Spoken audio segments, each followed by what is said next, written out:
भाई बीजेपी की इस एग्रेसिव राजनीति से फंस कौन रहा है? फंस नीतीश रहे हैं, फंस चिराग रहे हैं ना। लेकिन हिंदुत्व विचारधारा में कहीं से ये नहीं है कि आप भजन नहीं गा सकते हैं, और ये भजन तो हमारे महात्मा गांधी राष्ट्रपिता महात्मा गांधी का थे। लालू यादव ने यहाँ तक कह दिया है कि नीतीश कुमार के साथ ही भाजपाइयों ने हंगामा शुरू किया। अमित शाह के मुंह से जाने अनजाने में वो लाइन निकली है जिसको लेकर पूरे देश में अभी तक विवाद चल रहा है।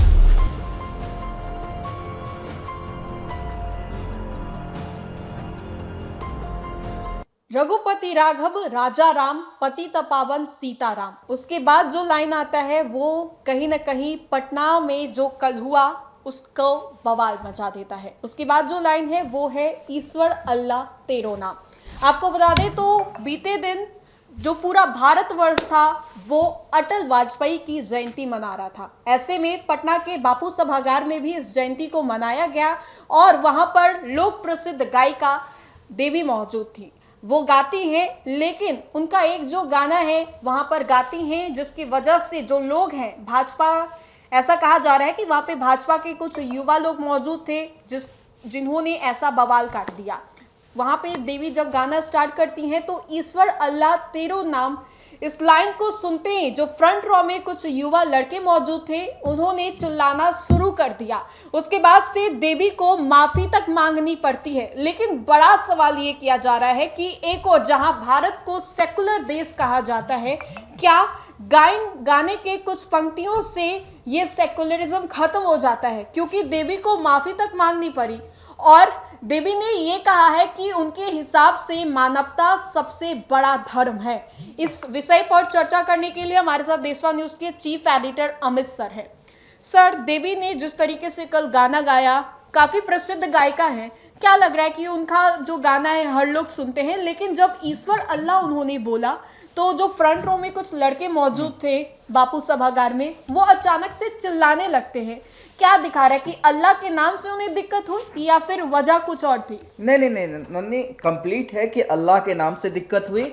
और जो भी कार्यकर्ता थे वहाँ पे मौजूद बीजेपी के, देखिए उन्होंने स्टार्टिंग से इस भजन पे कोई ऑब्जेक्शन नहीं किया, लेकिन जैसे ही अल्लाह वर्ड आया, ईश्वर अल्लाह तेरो नाम, उसके बाद हंगामा शुरू हुआ।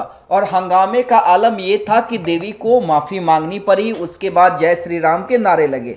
देखिए राजनीति अलग जगह पे है, लेकिन आप सार्वजनिक मंच पे एक सिंगर को बेइज्जत कर रहे हैं, और वो भी प्रसिद्ध सिंगर को आप कहीं ना कहीं माफ़ी मांगने के लिए मजबूर कर रहे हैं, और उस गाने पे मजबूर कर रहे हैं जिसे हमारे राष्ट्रपिता महात्मा गांधी गाया करते थे। गाना क्या, भजन कहिए। जी बिल्कुल। हाँ, छोटा छोटा बच्चा भी गुनगुनाता है रघुपति राघव राजा राम। प्रार्थना भी होते हैं बिल्कुल स्कूल बिल्कुल तो। बिल्कुल। स्कूल में हम लोग भी क्या करते थे राजनंदनी। लेकिन उसके बाद हंगामा का कारण नहीं समझ में आया। देखिए हिंदुत्व एक अलग विचारधारा है, लेकिन हिंदुत्व विचारधारा में कहीं से ये नहीं है कि आप भजन नहीं गा सकते हैं, और ये भजन तो हमारे महात्मा गांधी राष्ट्रपिता महात्मा गांधी को पसंद था। खैर चलिए, देखिए ये तो एक पहलू हुआ। विवाद हमने देखा, देवी के ने जब वो गाना गाया, भजन गाया, उसके विवाद देखा, उसके बाद जय श्री राम के नारे गए। लेकिन हम उससे 2 कदम आगे की बात करना चाह रहे हैं। जो हुआ सो हुआ, वो तमाम लोगों ने देख लिया है। क्या अब फिर से एक बार विवाद जो है नीतीश कुमार बीजेपी में भी बढ़ेगा? देखिए समझिए, गाने के बाद या इस विवाद के बाद, भाई भजन के बाद विवाद हुआ, विवाद के बाद देवी को माफी मांगनी पड़ी। क्या इस स्टैंड को जिस हिसाब से लालू यादव, तेजस्वी यादव, आरजेडी ने उसका विरोध किया है, लालू यादव ने यहां तक कह दिया है कि लालू यादव ने यहां तक कह दिया है कि नीतीश कुमार के साथ ही भाजपाइयों ने हंगामा शुरू किया। तो लालू यादव ये दिखला रहे हैं कि भाजपा की विचारधारा से आज के डेट में नीतीश सहमत हैं। मतलब अछूता नहीं है, दोनों राय विमर्श करके ही साथ में कोई भी निर्णय ले रहे हैं। नहीं, मतलब कहने का उनका ये है कि मतलब वोटर्स को ये दिखलाने का प्रयास है, उस खास वर्ग को ये दिखलाने का प्रयास है कि भैया अगर नीतीश कुमार को तकलीफ है तो हटे ना गठबंधन से।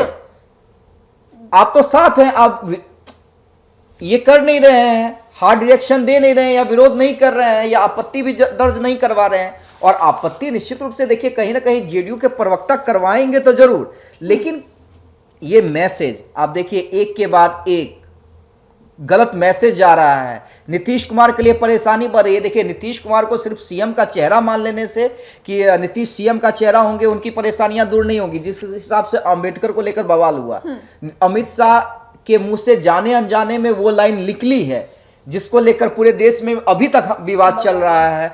अमित शाह को कहीं ना कहीं सफाई देनी पड़ी कि उनका इंटेंशन ये नहीं था। प्रधानमंत्री नरेंद्र मोदी को ट्वीट करना पड़ता है। उसके बाद आप देख लीजिए कि जो राज्यपाल आर्लेकर मोहम्मद आरिफ बना दिए गए। हाँ, राज्यपाल आर्लेकर जो बिहार के पहले राज्यपाल थे, तो वो महाराष्ट्र में उन्होंने जाकर क्या बयान दे दिया कि हमें आज़ादी मिली थी गांधी के विचारों से नहीं, बल्कि जो हमने हिंसा का रास्ता अपनाया था। यानी नरम दल और गरम दल कहा जाता है ना कि भाई हमने पढ़ा था स्वतंत्रता संग्राम में, एक नरम दल वाले होते थे, गरम दल वाले होते थे। और जाहिर सी बात है, आज़ादी की लड़ाई में सबका योगदान रहा है। गरम दल वालों का रहा है तो नरम दल वालों का भी रहा है। और राष्ट्रपिता महात्मा गांधी तो उसमें अग्रणी भूमिका उन्होंने निभाई और हमेशा अहिंसा के रास्ते पर वो चले हैं। तो आर्लेकर साहब ने क्या कह दिया भाई कि नहीं, सिर्फ गरम दल वालों के लिए मिला है। यानी जो हमने लड़ाई लड़ी, बंदूकें उठाई, तोपे उठाई, मतलब उसका देखें तो बीते एक हफ्ते से सिर्फ बयानबाजियों का ही दौर चल हाँ, रहा है। और इन सब बयानों में देखिए, इन सब बयानों से बीजेपी को लाभ जरूर हो सकता है, लेकिन नीतीश कुमार और चिराग पासवान जैसे गठबंधन के लिए हानि है ना। देखिए, नीतीश कुमार क्या राजनीति करते हैं। नीतीश कुमार के राज में कभी भी उन्होंने जितनी अल्पसंख्यकों के लिए योजनाएं निकाली हैं, जितने कार्य किए हैं, जितने मदरसों का निर्माण किया है, हर साल आप देखिए कि ईद उनके यहाँ ईद की दावत दी जाती अभी है। तो ये भी बोले कि अल्पसंख्यकों को काम गिनवाएं। हाँ, अभी वो गाड़ी भी निकाला उन्होंने कि अल्पसंख्यकों को काम करवाएं। हाँ, तो नीतीश कुमार का उनकी सेकुलर छवि है बिहार की राजनीति बिल्कुल में, सेकुलर नेता बिल्कुल। चिराग, उनके पिता स्वर्गीय रामविलास पासवान भी हमेशा उन्होंने एम की राजनीति की है। एक बार तो यहां तक आपको याद होगा, जब किंग मेकर बन के उभरे थे तो उन्होंने कहा था कि नहीं, समर्थन तभी होगा जब किसी मुस्लिम को आप सीएम बनाइएगा। हाँ। तो भाई, बीजेपी की इस एग्रेसिव राजनीति से फंस कौन रहा है? फंस नीतीश रहे हैं, फंस चिराग रहे हैं ना।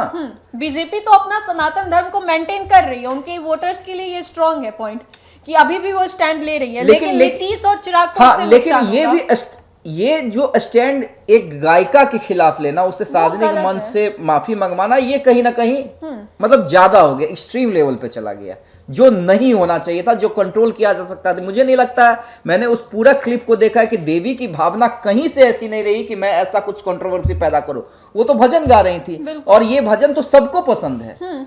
छोटे छोटे बच्चे गाते हैं, हाँ, बड़े गाते हैं, तो हर जगह गाते हैं। देवी की तरफ से ये कंट्रोवर्सी उन कार्यकर्ताओं की तरफ से उत्पन्न की गई और ऑर्गेनाइजर उससे बेहतर तरीके से संभाल सकते थे। नहीं, उन्होंने भी माफी मंगवाई है, कहा है कि अगर आहत हुए तो माफी मांग लीजिए। माफी मंगवाई गई, उसके बाद असली जय श्री राम का नारा लगा रहे हैं। तो भाई, विपक्ष को तो मौका मिलेगा ना। आरजेडी तो ताक में बैठी हुई है ना, इसीलिए तो लालू प्रसाद यादव ने पोस्ट किया और तगड़ा पोस्ट, नीतीश को भी घेरे में ले लिया है कि भाई नीतीश के साथ ही भाजपाइयों ने क्लियर मैसेज देना चाहते हैं जनता के बीच में। हाँ, कि भाई नीतीश और बीजेपी एक है। तो अब नीतीश क्या स्टैंड लेते हैं, उनके प्रवक्ता या चिराग पासवान की पार्टी इसको कैसे देखती है, ये देखना होगा। लेकिन कहीं ना कहीं बीजेपी, या कहे कि उस सभा में जो हुआ, उसने कहीं ना कहीं नीतीश और चिराग दोनों को परेशानी में डाल दिया। तो देखिए, चुनावी साल है, अगले साल महज कुछ ही दिनों के बाद 2025 आ जाएगा, जिसमें विधानसभा का चुनाव होना है। लेकिन चुनाव से पहले ही, और देखिए किस तरीके से जो बिहार में अलग अलग मुद्दे हैं वो देखने को मिल रहे हैं। और किसी ने सोचा भी नहीं होगा कि सुप्रसिद्ध गायिका देवी के गाने को सुनने के बाद उन लोगों के मनों को आहत पहुंचेगा और लोग जो है गुस्से में आ जाएंगे और देवी को भरे मंच से माफी तक मांगनी पड़ेगी। अब इसको लेकर भी राजनीतिक मुद्दा बनाया जा रहा है, सनातन धर्म से इसको जोड़ा जा रहा है, मुसलमान समुदाय से इसको जोड़ा जा रहा है। लालू प्रसाद यादव ने यहां तक तो पोस्ट कर दिया। अब इसको लेकर के जदयू की ओर से क्या प्रतिक्रियाएं आती है, क्या जदयू कोई स्टैंड लेती है, क्या जदयू अपना कोई बयान जारी करती है, ये देखने वाली बात होगी। फिलहाल के लिए सब रेट्स में इतना ही, हम दोबारा जुड़ेंगे। धन्यवाद।